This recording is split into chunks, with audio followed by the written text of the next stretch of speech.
Class 10 के वो student जो अपने आप को प्रिपेयर कर रहे हैं फेडरल बोर्ड में मैथमेटिक्स के पेपर के लिए, अगर आप प्रोबेबिलिटी में अभी तक कंफ्यूज हैं, अगर आपको ये क्लियर नहीं है कि डिपेंडेंट इवेंट्स में क्या करेंगे और इंडिपेंडेंट इवेंट्स में कब क्या करेंगे, कब probability of A intersection B find करनी है, कब probability of A union B find out करनी है, आप अगर हमारे साथ इस लेक्चर में एंड तक रहें तो आई होप कि आपके ये सारे कॉन्सेप्ट्स क्लियर हो जाएंगे और आप बड़ी आसानी से एग्जाम में आया हुआ प्रोबेबिलिटी का क्वेश्चन जो कि एसएलओ बेस्ड होगा अटेम्प्ट कर सकते हैं।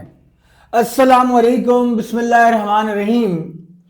डियर स्टूडेंट्स, आज हम ग्रेड 10 की प्रोबेबिलिटी को रिवील करने जा रहे हैं। प्रोबेबिलिटी के बारे में काफी सारे स्टूडेंट्स के जो है वो कमेंट्स थे कि प्रोबेबिलिटी के सेक्शन को कवर किया जाए, तो आज हम प्रोबेबिलिटी पे बात करेंगे। लेकिन ग्रेड 10 की प्रोबेबिलिटी पे जाने से पहले मैं कुछ जो है बहुत बुनियादी सी बातें क्विकली आपको रिवाइज करवा दूं कि प्रोबेबिलिटी है क्या और प्रोबेबिलिटी में हम क्या फाइंड आउट करते हैं। आपके पास कोई भी एक्शन जब आप परफॉर्म करते हैं, एक्सपेरिमेंट परफॉर्म करते हैं अगर उसके रिजल्ट्स दो या दो से ज्यादा आते हैं तो ऐसे एक्शन को या ऐसे एक्सपेरिमेंट को रैंडम एक्सपेरिमेंट कहते हैं। फॉर एग्जांपल, मैं कॉइन को टॉस करता हूं, तो जब मैं कॉइन को टॉस करूंगा बेटा, या हेड अपेयर होगा या टेल अपेयर होगा। ये एक रैंडम एक्सपेरिमेंट है और किसी भी रैंडम एक्सपेरिमेंट की जितनी भी आउटकम्स हैं, अगर उनको आप लिस्ट कर दें सारी आउटकम्स को, तो ये सैंपल स्पेस कहलाता है। तो सबसे पहली बात जो आपको क्लियर होनी चाहिए, what is the sample space. क्योंकि कोई भी जो एक्सपेरिमेंट होगा, पहले आपने एक्शन होगा, उसका आपने सैंपल स्पेस बनाना है।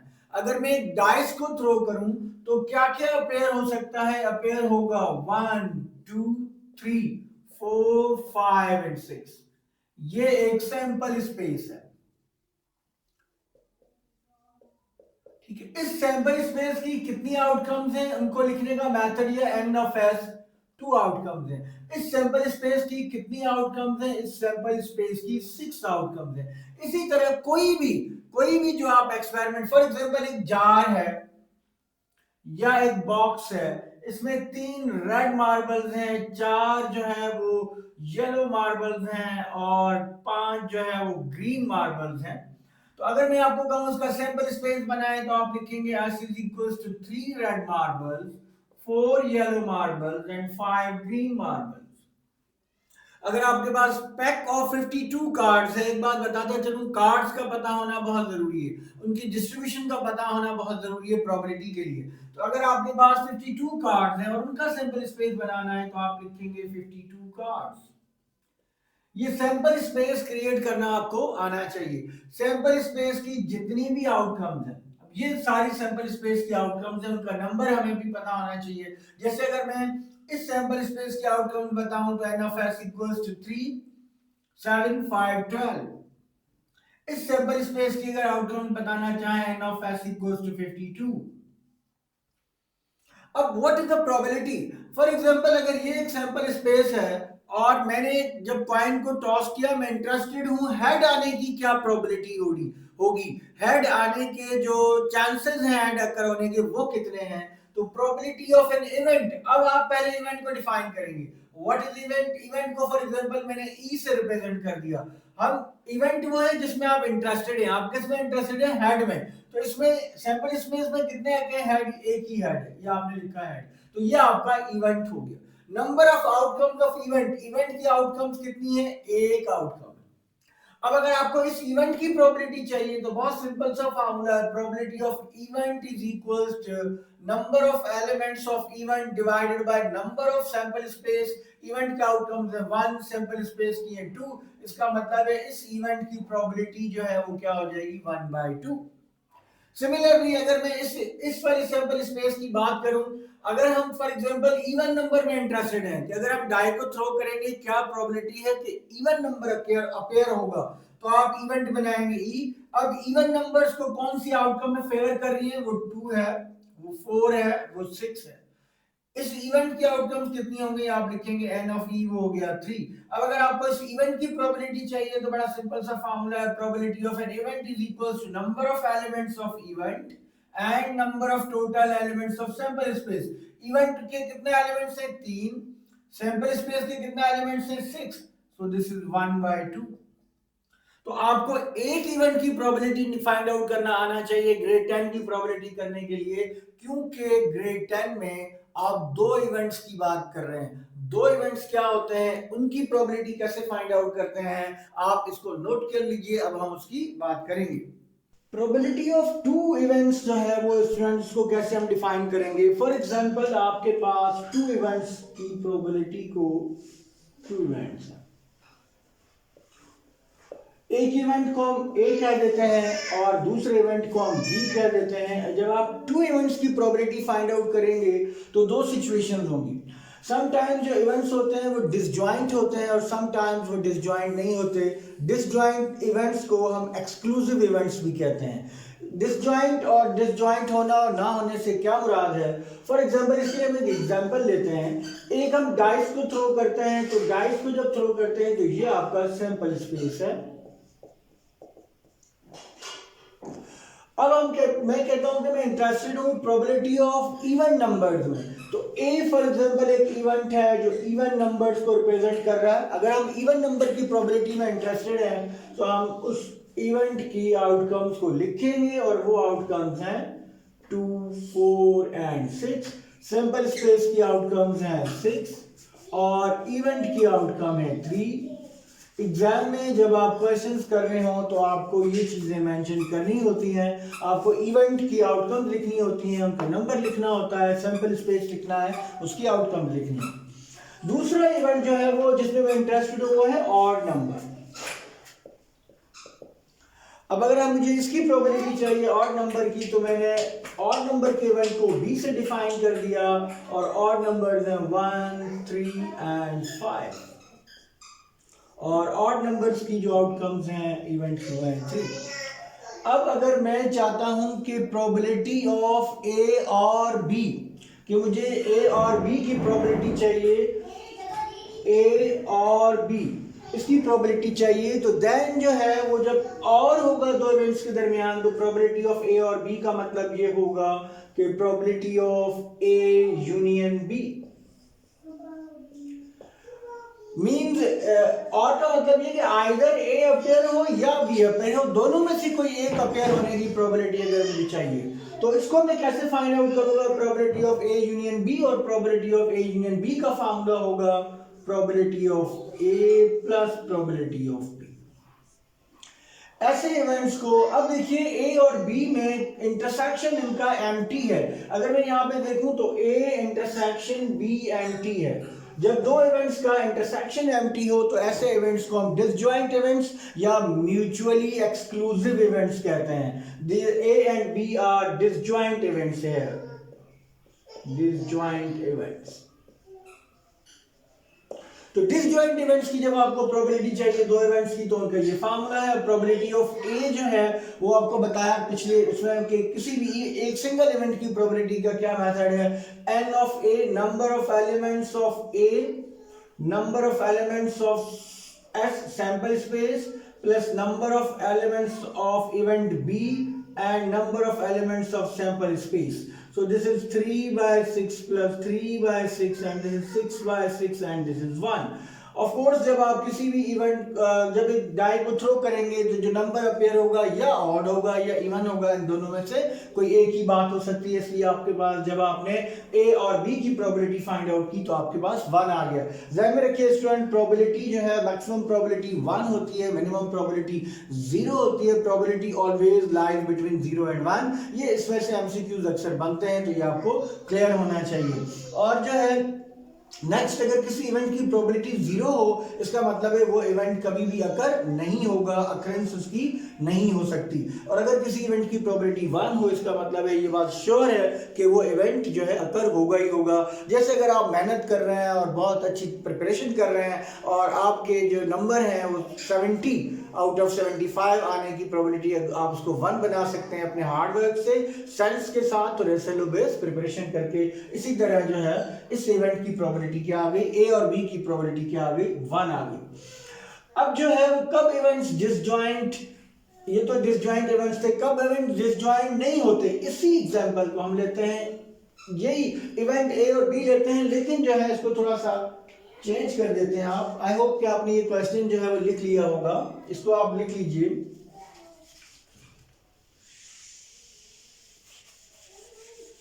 इवेंट ए में यही रहने देता हूं, इवेंट बी को स्मार्ट थोड़ा सा चेंज कर देते हैं। हम कहते हैं कि इवेंट ए जो है वो इवन नंबर द पेयर हुए, इवेंट बी में हम कहते हैं prime number the pair, prime number the pair. अब प्राइम नंबर अपेयर होने की क्या प्रोबेबिलिटी होगी, तो बी, सबसे पहले हम बी की जो है वो लिखते हैं आउटकम्स। बी की आउटकम्स क्या होंगी, इसमें प्राइम नंबर कौन से होते हैं, ध्यान में रखिए स्टूडेंट, अक्सर स्टूडेंट 1 को एकदम प्राइम नंबर लेते हैं, 1 प्राइम नंबर नहीं होता, क्योंकि प्राइम नंबर वो होते हैं जो एग्जैक्टली 2 नंबर्स के साथ डिवाइड हो सकते हो। 1 सिर्फ 1 से डिवाइड होता है, किसी और नंबर से डिवाइड नहीं होता, that's why 1 is not a prime number. 2 is a prime number, 1 से भी डिवाइड होता है, 2 से भी, 3 is a prime number, 4 prime number नहीं है क्योंकि 1 से भी डिवाइड होता है, 2 से भी, 4 से मोर देन 2 नंबर से डिवाइड होता है, that's why 4 is not a prime number and 5 is a prime number. तो ये है प्राइम नंबर। और इस इवेंट की जो आउटकम्स है मेरे पास n of b, they are 3। अब मुझे प्रोबेबिलिटी फाइंड आउट करनी है a और b। It means probability of a union b।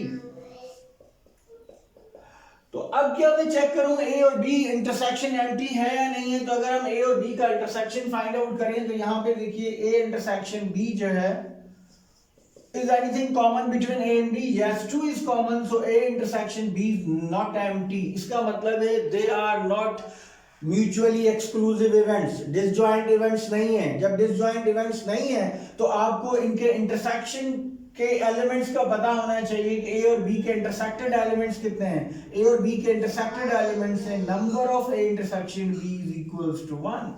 अब जब आप probability of A union find out करेंगे तो probability of A plus probability of B and minus probability of A intersection B. Probability of A हमें पता है, probability of ए जो है दैट इज 3/6, अभी हमने किया। Probability of B that is 3/6 and probability of A intersection B that is 1/6. N of A intersection B is 1. This is 1/6. So 6 is your LCM. 3 plus 3 minus 1. This is 5/6. Probability of A union B. तो पहली situation जो है class 10 आपको जो clear होनी चाहिए वो ये कि अगर आपके पास दो इवेंट्स हैं और ए और बी की बात की जा रही है प्रोबेबिलिटी की, तो उसके दो फार्मूलाज हैं। एक म्यूचुअली एक्सक्लूसिव इवेंट्स के लिए जिसमें ए इंटरसेक्शन बी एम्प्टी होता है तो उसका formula probability of A plus probability of B होगा। और दूसरा नॉट म्यूचुअली एक्सक्लूसिव के लिए, जब नॉट म्यूचुअली एक्सक्लूसिव होंगे तो उनके इंटरसेक्शन जो है वो जरूर आपके पास गिवन होगी, जो उनका इंटरसेक्टेड एलिमेंट है उसको लीजिए और आप ये वाला फार्मूला अप्लाई करेंगे, minus probability of intersection B आ जाएगा, उसमें उसको सिंपलीफाई करेंगे। तो एक तो ये सिचुएशन जिसमें आप दो इवेंट्स की प्रोबेबिलिटी फाइंड आउट कर रहे हैं। दूसरा, दो इवेंट्स की प्रोबेबिलिटी जो है वो एंड का कैसे होता है, अभी हम उसको भी डिस्कस करते हैं। दूसरा हम कहेंगे probability of A and B. A and B, जब आपकी probability of A and B होगी तो इसका मतलब है ए इंटरसेक्शन बी। अच्छा, इसमें जो है वो दो तरह की सिचुएशन है आपके पास, एक डिपेंडेंट इवेंट्स होते हैं और इंडिपेंडेंट इवेंट्स की बात की जाती है। डिपेंडेंट इवेंट्स क्या होते हैं और इंडिपेंडेंट इवेंट्स क्या होते हैं, हम एग्जांपल के थ्रू समझना चाहते हैं। इसके प्रोबेबिलिटी को करने के लिए बेटा कार्ड्स की जो डिस्ट्रीब्यूशन है वो आपको क्लियर होनी चाहिए। जो कार्ड्स की डिस्ट्रीब्यूशन है वो क्या है कि आपके पास टोटल 52 कार्ड्स होते हैं। 26 जो है इसमें रेड कार्ड्स होते हैं और 26 जो है इसमें ब्लैक कार्ड्स होते हैं। 26 जो रेड है ये फर्दरली डिवाइड हुए हैं दो पार्ट्स में। 13 इसमें डायमंड्स होते हैं और 13 इसमें हार्ट है। और ये जो 26 ब्लैक कार्ड्स हैं ये भी फर्दर डिवाइड हुए हैं। 13 इसमें स्पेड है और 13 इसमें क्लब है। तो प्रोबेबिलिटी करने के लिए ये वाली डिस्ट्रीब्यूशन बहुत जरूरी है, ये हमें पता होनी चाहिए, मैंने आपको बता भी दी। फर्दर आपको ये भी पता होना चाहिए कि जो 13 कार्ड्स हैं इनमें एक कार्ड ऐसा होता है जिसको हम एस कहते हैं, एक कार्ड ऐसा होता है जिसको हम किंग कहते हैं, एक कार्ड ऐसा होता है जिसको हम क्वीन कहते हैं, एक कार्ड ऐसा होता है जिसको हम जैक कहते हैं। बाकी जो कार्ड्स हैं उनकी नंबरिंग होती है और वो 2 से लेकर 10 तक होती है। तो ये टोटल 13 कार्ड्स बनते हैं। इन 13 की भी डिस्ट्रीब्यूशन ऐसी है, ये 13 भी इसी तरह डिस्ट्रीब्यूट हुए हुए हैं और ये वाले 13 भी ऐसे ही डिस्ट्रीब्यूट हुए हुए हैं। तो इन कार्ड्स की डिस्ट्रीब्यूशन हमें बड़ी क्लियर होनी चाहिए कि इन कार्ड्स को कैसे डिस्ट्रीब्यूट किया गया। इसका मतलब ये है कि टोटल 4 किंग्स हो गए, टोटल 4 क्वींस हो गई, टोटल 4 जैक्स हो गए। तो ये कार्ड जो जैक, क्वीन और किंग हैं इनके ऊपर चूंकि एक पिक्चर बनी हुई होती है तो इन कार्ड्स को पिक्चर कार्ड भी कहते हैं। तो टोटल जो है वो कितने पिक्चर कार्ड्स हो गए, 3 यहाँ पर हो गए, 3 यहाँ पर आ जाएंगे, 3 यहाँ पर और 3 यहाँ पर, तो 12 पिक्चर कार्ड्स होते हैं। सब टाइम पिक्चर कार्ड की प्रोबेबिलिटी की बात की जाती है तो ये हमें क्लियर होना चाहिए। आप इसको नोट कर लीजिए इस डिस्ट्रीब्यूशन को। हम आगे चलते हैं। अब इस एग्जाम्पल के थ्रू हम समझने की कोशिश करते हैं कि जब दो इवेंट्स हो कब विदाउट रिप्लेसमेंट क्या होगा, विद रिप्लेसमेंट क्या होगा, डिपेंडेंट कब होंगे और इंडिपेंडेंट कब होंगे और उनके फार्मूलाज क्या होंगे। फॉर एग्जाम्पल हमने क्या है, एग्जाम्पल लिए ड्रॉ 2 कार्ड्स विद रिप्लेसमेंट, ये बहुत इंपॉर्टेंट है, with replacement from deck of 52 cards, find the probability both are black. आपके पास सैंपल स्पेस क्या है, आपने सबसे पहले अपने सैंपल स्पेस को लिखा देयर आर 52 कार्ड्स, आपने लिखा n of s is equals to 52। फिर आप 2 कार्ड्स ड्रॉ करने में इंटरेस्टेड हैं, बोथ ब्लैक होने चाहिए। फॉर एग्जांपल पहले कार्ड के इवेंट को मैं ए से रिप्रेजेंट करता हूं, ए से रिप्रेजेंट करता हूं। तो ब्लैक कार्ड्स कितने होते हैं जब हम कोई भी 52 कार्ड्स में देखें, 26 ब्लैक कार्ड्स हैं। इसका मतलब यह है कि n ऑफ a हो गया 26, ठीक है। फिर हम जो कार्ड हमने ड्रॉ किया था वो हमने वापस रख दिया। फिर सेकंड इवेंट की बात करते हैं, सेकंड भी ब्लैक होना चाहिए कार्ड, उसको मैं b से रिप्रेजेंट कर देता हूं। अगेन 26 ब्लैक कार्ड होंगे, so n of b is equals to 26। अब मुझे probability of A and B चाहिए, बोथ कार्ड, बोथ, जब बोथ वर्ड होता है देन भी एंड आपको चाहिए, रिक्वायर्ड होता है। Probability of A and B, it means probability of A intersection B. अब यहां पर जो इवेंट्स है बेटा वो इंडिपेंडेंट इवेंट्स हैं। ये कैसे पता चला कि ए और बी इंडिपेंडेंट इवेंट्स हैं? इसलिए कि जब आपने एक कार्ड ड्रॉ किया और वापस दोबारा रख दिया तो अगेन दोबारा कार्ड्स पूरे हो गए 52 और ब्लैक भी पूरे हो गए। अगर पहला कार्ड आपने ड्रॉ किया वो ब्लैक था, अब जब आपने वो रिप्लेस कर दिया तो अगेन वो ब्लैक कार्ड हो गया, ब्लैक कार्ड पूरे हो गए। इसका मतलब ये है कि बी की जो प्रोबेबिलिटी, ए की जो प्रोबेबिलिटी अकर हो चुकी है वो बी पर कोई इफेक्ट नहीं डाल रही। जब किसी इवेंट की प्रोबेबिलिटी दूसरे इवेंट पर को अफेक्ट ना करे तो ऐसे इवेंट्स को इंडिपेंडेंट इवेंट्स कहते हैं। और अगर आपको ऐसे 2 इवेंट्स की कंबाइंड प्रोबेबिलिटी चाहिए, एंड के साथ प्रोबेबिलिटी चाहिए, तो उसका फार्मूला होता है probability of A multiplied by probability of B. अब ए की प्रोबेबिलिटी क्या है, ए है, ए के नंबर ऑफ एलिमेंट्स हैं 26, फार्मूला आपको बताया हुआ है प्रोबेबिलिटी का, that is n of a by n of s multiplied by n of b by n of s। इसका मतलब यह है कि 26 बाय 52 इंटू 26 बाय 52, इसको सिंप्लीफाई करें तो आपको probability of A intersection B जो है वो मिल जाएगी, यानी कि बोथ ब्लैक कार्ड होने की प्रोबेबिलिटी आपको पता चल जाएगी। तो विद रिप्लेसमेंट जब भी होगा किसी भी सिचुएशन में, सिनेरियो में, तो आपके इवेंट्स डिपेंडेंट हो जाते हैं, क्योंकि जो एक इवेंट, जो दूसरा इवेंट आप ड्रॉ करते हैं पहले की प्रोबेबिलिटी उसको अफेक्ट नहीं कर रही होती। दैट्स व्हाई इवेंट्स जो है वो इंडिपेंडेंट इवेंट्स कहलाते हैं और उनकी प्रोबेबिलिटी इस तरीके से आप फाइंड आउट करेंगे। सेकंड पार्ट अगर हम देखेंगे, फर्स्ट कार्ड जो है वो स्पेड का होना चाहिए, देन हार्ट होना चाहिए। तो अगर इनको भी मैं ए और बी का नाम दे दूं तो probability of A and B मुझे रिक्वायर्ड है। Probability of A and B means probability of A intersection B.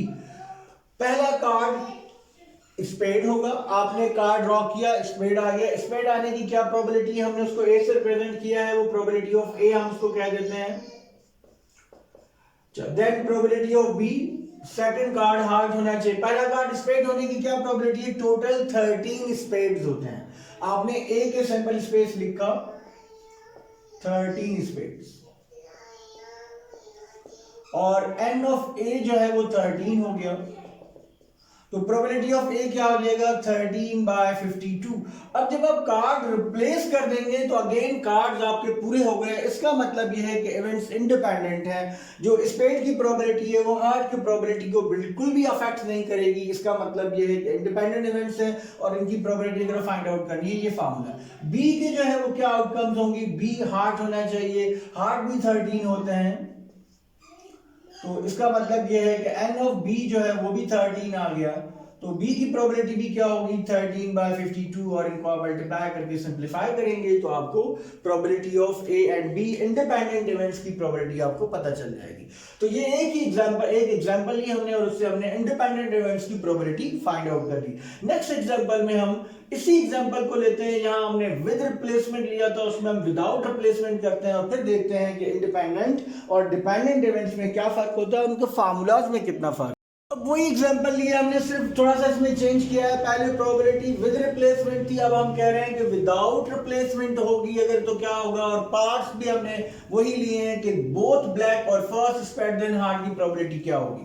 अब जब आप इस सिचुएशन को सॉल्व करना चाहेंगे, सबसे पहले सैंपल स्पेस में 52 कार्ड्स हैं, तो आपका जो number of elements of sample space है वो तो हो गया 52।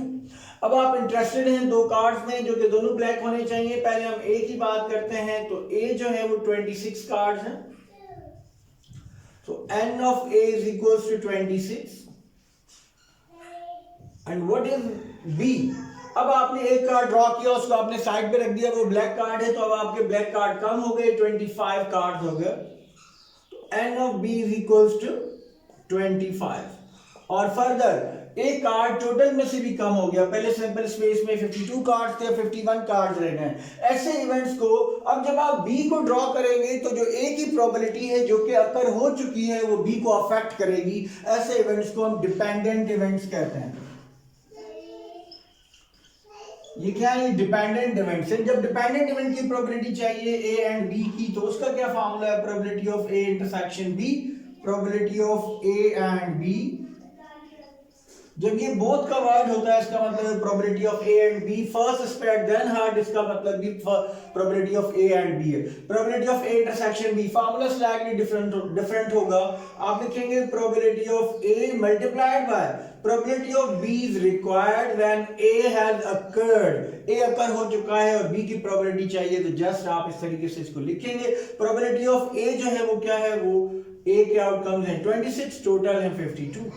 अब जब आप probability of second card black होने की तरफ जाएंगे, अब आपके 25 फेवरेबल आउटकम्स हैं और 51 टोटल आउटकम्स हैं। इनको आप डिवाइड करेंगे तो आपको probability of A intersection B मिल जाएगी, क्योंकि अब ये डिपेंडेंट इवेंट है। सेकंड इवेंट की जो प्रोबेबिलिटी है फर्स्ट वाली उसको अफेक्ट कर रही है। जब सेकंड की प्रोबेबिलिटी को फर्स्ट वाली अफेक्ट करे तो डिपेंडेंट इवेंट्स होते हैं।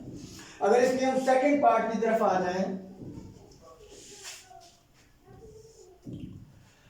सेकंड पार्ट है फर्स्ट स्पेड देन हार्ट। मैं इसको क्विकली कर लेता हूं जी। प्रोबेबिलिटी ऑफ ए हम फर्स्ट इवेंट को कह देते हैं, बी हम सेकंड इवेंट को कह देते हैं। Probability of A intersection B is required.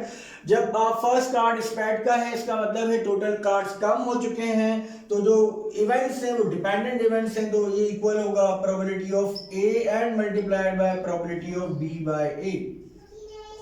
अच्छा, जब ए की प्रोबेबिलिटी टोटल स्पेड होते हैं 13, सो 13/52। बी की प्रोबेबिलिटी देन क्या होना चाहिए, हार्ट होना चाहिए। हार्ट भी 13 होते हैं, तो 13/52 52 नो नॉट 52, क्योंकि एक जो कार्ड है वो कम हो चुका है 13/51। इसको आप सॉल्व करेंगे तो आपको प्रोबेबिलिटी ऑफ डिपेंडेंट इवेंट्स जो है वो पता चल जाएगी। Student this is all about the probability of grade 10। अगर आप इसको अच्छी तरह समझ लेते हैं तो मेरा नहीं ख्याल कि कोई भी क्वेश्चन आए और वो आप ना कर सकते हो। तो इनको आपने अच्छी तरह समझना है, करना है। इसका लास्ट में एक समरी भी मैं आपके साथ यहाँ पे बोर्ड पे शेयर करूंगा, और उससे पहले आपके बुक के 2-3 क्वेश्चन जरूर मैं शेयर करना चाहूंगा, जिसमें उन्होंने आपको बताया पॉसिबिलिटी डायग्राम। आपको हम बताना चाह रहे हैं कि पॉसिबिलिटी डायग्राम क्या होता है, ट्री डायग्राम क्या होता है और वेन डायग्राम क्या होता है, और उनके थ्रू प्रोबेबिलिटीज को कैसे फाइंड आउट किया जाता है। उसके लिए हम 3 एग्जांपल जो है 3 क्वेश्चंस आपके बुक के पिक करेंगे और उनको आपके साथ शेयर करेंगे। ये जो है वो जो स्टूडेंट फेडरल बोर्ड की प्रिपरेशन कर रहे हैं उनके यहाँ जो टेक्स्ट बुक यूज हो रही है उसकी एक्सरसाइज 12.4 का ये क्वेश्चन है, जिसमें हमें पॉसिबिलिटी डायग्राम बनानी है। क्वेश्चन क्या है, गिवन क्या है, उन्होंने आपको एक बॉक्स दिया है, उसके अंदर जो है वो 3 नंबर्स हैं 1, 2 और 3। अब जो है इसमें से 2 कार्ड पिक करने हैं, लेकिन पहला कार्ड पिक करने के बाद उसको रिप्लेस कर देना है। रिप्लेस कर देने का मतलब ये है कि इवेंट्स जो है वो इंडिपेंडेंट हो जाएंगे। जब आप सेकंड कार्ड ड्रॉ करेंगे तो फर्स्ट वाली प्रोबेबिलिटी उसको अफेक्ट नहीं करेगी। उन्होंने आपसे पूछा है कि जो सवाल है वो ये है कि फाइंड प्रोडक्ट, कि जो 2 इवेंट्स हैं उनकी प्रोडक्ट इवन होनी चाहिए। जो 2 इवेंट्स आप ले रहे हैं उनकी प्रोडक्ट क्या होनी चाहिए, इवन होनी चाहिए। और पॉसिबिलिटी डायग्राम के थ्रू बताइए। पॉसिबिलिटी डायग्राम क्या है बच्चे, जो भी आपके पास आउटकम्स हैं, टोटल सैंपल स्पेस की आउटकम्स हैं, वो इस वक्त 1, 2, 3 है, तो आपने उनको हॉरिजॉन्टल और वर्टिकल वे में ऐसे जैसे मैं लिख रहा हूं ये लिख लिया, और ये आपने हॉरिजॉन्टली लिखा, ये आपने वर्टिकली लिखा। आप इन दोनों आउटकम्स के इवेंट्स के कंबाइंड जो है वो इनके इवेंट में इंटरेस्टेड है। कंबाइंड इवेंट क्या है, इनकी प्रोडक्ट में इंटरेस्टेड है। तो इनकी प्रोडक्ट फाइंड आउट करने के लिए ये आपने इनको आपस में मल्टीप्लाई कर देना है, तो ये आपके पास इनकी प्रोडक्ट आ गई। This is the product of these 2 numbers। ये इसका मतलब ये है, अब आपका सैंपल स्पेस अगर आप लिस्ट करना चाहें तो वो है 1 एक दफा है, 2 2 दफा है। ध्यान में रखिएगा, अक्सर बच्चे कहते हैं सर सेट में तो एलिमेंट रिपीट नहीं होते। ये सेट नहीं लिख रहे हैं, ये सैंपल स्पेस को लिखने का एक वे है जिसको हम लिख रहे हैं। This is not a set. तो ये आपने एक 2 2 दफा है, 3 भी 2 दफा है, 4 वंस है, 6 2 टाइम्स है और 9 1 टाइम है। तो अगर टोटल देखें तो ये 9 है, तो सैंपल स्पेस के आउटकम्स हो गए 9। अब आप इंटरेस्टेड हैं किसमें, आप एक इवेंट पर इंटरेस्टेड हैं कि जो इनकी प्रोडक्ट है वो इवन होनी चाहिए। तो आपने उस इवेंट को ई का नाम दे दिया, आपने उस इवेंट को ई का नाम दे दिया। अब हम देखते हैं कि इवेंट को कौन सी आउटकम्स फेवर कर रही हैं। ये 2 है, ये 2 है, ये 4 है, ये 6 है, ये 6 है। तो इसका मतलब है n ऑफ ई जो है वो 5 के इक्वल आ गया। आप इस इवेंट की प्रोबेबिलिटी में इंटरेस्टेड हैं, सो प्रोबेबिलिटी ऑफ ई जो है वो आ जाएगा आपके पास n of E, number of outcomes of event and number of outcomes of sample space. Event की आउटकम 5 है, सैंपल स्पेस की आउटकम 9 है, तो दिस इज 5/9। ठीक है, तो इसमें जो है वो 2 इवेंट्स का एक कंबाइंड इवेंट बनाया गया था। जब 2 इवेंट्स का एक कंबाइंड इवेंट बनाया जाए तो आपको एंड या और में सोचने की जरूरत नहीं है। आपने इनके कंबाइंड इवेंट्स को इनलिस्ट किया और जिसमें आप इंटरेस्टेड हैं वो आपने लिखा और उसकी प्रोबेबिलिटी इजीली आपने फाइंड आउट कर ली। एक और एग्जांपल की तरफ चलते हैं। क्वेश्चन 2 की अगर बात करें तो वो कह रहे हैं कॉइन इज फ्लिप 3 टाइम्स। एक कॉइन को 3 दफा फ्लिप किया है, उसका टी डायग्राम बनाए और फिर जो है वो तीनों दफा टेल अपीयर होने की प्रोबेबिलिटी पूछी गई है। तो पहले तो आप देखिए कि ट्री डायग्राम कैसे बनेगा। देखिए ये फर्स्ट टॉस जब आप करेंगे, ये first toss, this is the first toss, तो या तो हेड अपीयर होगा बच्चे या टेल अपीयर होगा।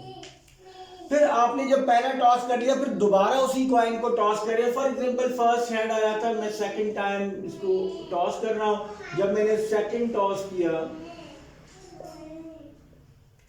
तो हेड भी आ सकता है और टेल भी आ सकता है। अगर फर्स्ट में टेल था तो सेकंड टॉस में जो है हेड भी हो सकता है और टेल भी हो सकता है। ये हो गया सेकंड टॉस। अब जब थर्ड टाइम हम टॉस करेंगे, थर्ड टॉस की तरफ चले गए, तो अब हेड भी हो सकता है और टेल भी हो सकता है। ये हेड भी हो सकता है और टेल भी हो सकता है। ये हेड भी हो सकता है और टेल भी हो सकता है। और ये इवेंट भी जो है वो हेड भी हो सकता है और टेल भी हो सकता है। ये टेल था, ठीक है। तो ये हमने 3 टॉसेस का बड़ी आसानी से ट्री डायग्राम बना लिया। अब इनकी फाइनल आउटकम क्या होगी? देखिए इन ब्रांचेस को आप ऐड करते जाएं, हेड हेड हेड, तो ये आपका हेड हेड हेड हेड हो गया। इस ब्रांच को ऐड करें तो ये हेड हेड और टेल आ गया। इस ब्रांच को ऐड करें तो ये हेड टेल एंड हेड आ गया। इसको आप ज्वाइन कीजिए तो हेड टेल एंड टेल आ गया। इसको ब्रांच को ज्वाइन करें तो टेल हेड एंड हेड आ गया। इस ब्रांच को ज्वाइन करें तो टेल हेड एंड टेल आ गया। इस ब्रांच को ज्वाइन करें तो टेल टेल एंड हेड आ गया। इस ब्रांच को ज्वाइन करें तो टेल आ गया।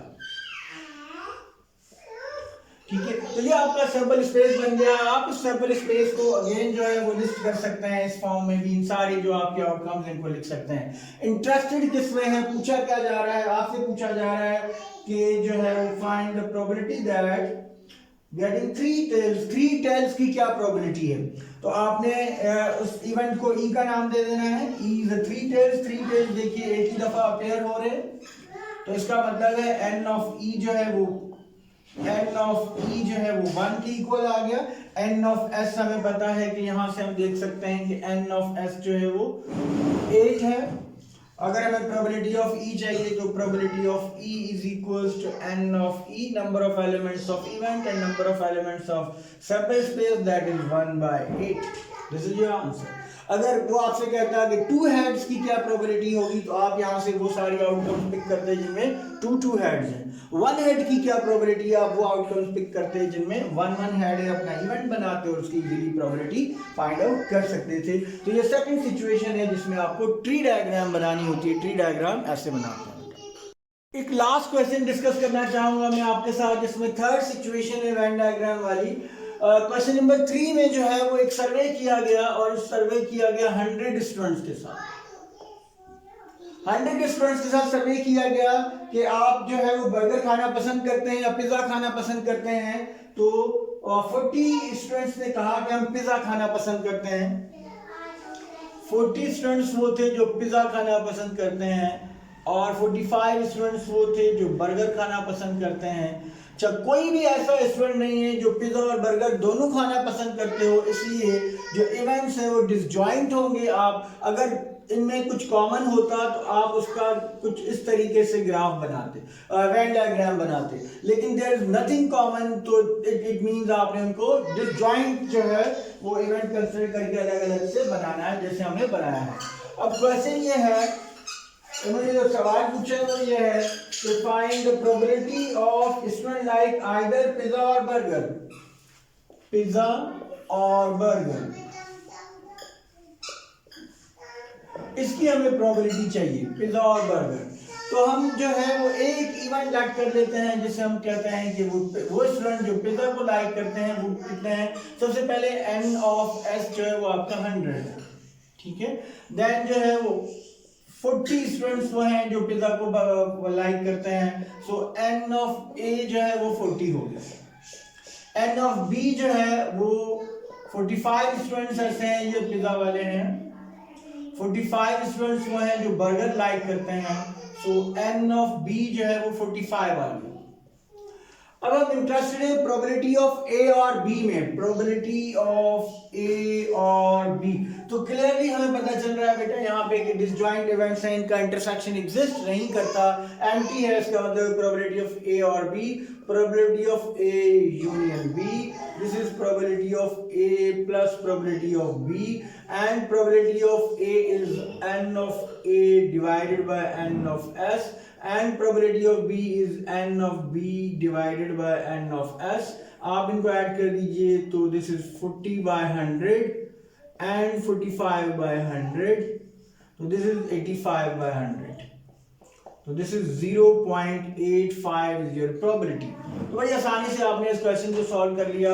आप कह सकते हैं कि अगर 100 स्टूडेंट से सर्वे किया गया तो बाकी 15 स्टूडेंट्स कहाँ चले गए? बेटा वो 15 स्टूडेंट्स वो हैं जो ना ही पिज्जा को लाइक करते हैं और ना ही बर्गर को लाइक करते हैं। तो ये सिचुएशन हमें क्लियर होनी चाहिए। This is all about probability. बच्चे अगर आपके पास कोई ऐसा क्वेश्चन जो किसी भी SLO बेस्ड कंटेंट से इसी से रिलेटेड हो, यही आपका कंटेंट क्या है पहले ये क्लियर कर लें। आपका कंटेंट है ग्रेड 10 का 2 इवेंट्स में क्या है? 2 इवेंट्स में डिसजॉइंट सेट्स, वो इवेंट डिसजॉइंट भी हो सकते हैं और नॉन डिसजॉइंट भी हो सकते हैं। डिसजॉइंट को म्यूचुअली एक्सक्लूसिव, और अगर डिसजॉइंट नहीं है तो नॉन म्यूचुअली एक्सक्लूसिव कहते हैं। वो इवेंट जो है वो डिपेंडेंट भी हो सकते हैं और इंडिपेंडेंट भी हो सकते हैं। यही आपका कंटेंट है SLO बेस्ड। इससे रिलेटेड अगर कोई भी क्वेश्चन जो आपसे नहीं हो रहा वो आप हमसे शेयर करें, हम आपको यहाँ पे उसको सॉल्व करके और उसका थिंकिंग प्रोसेस जो है आपके साथ शेयर करेंगे।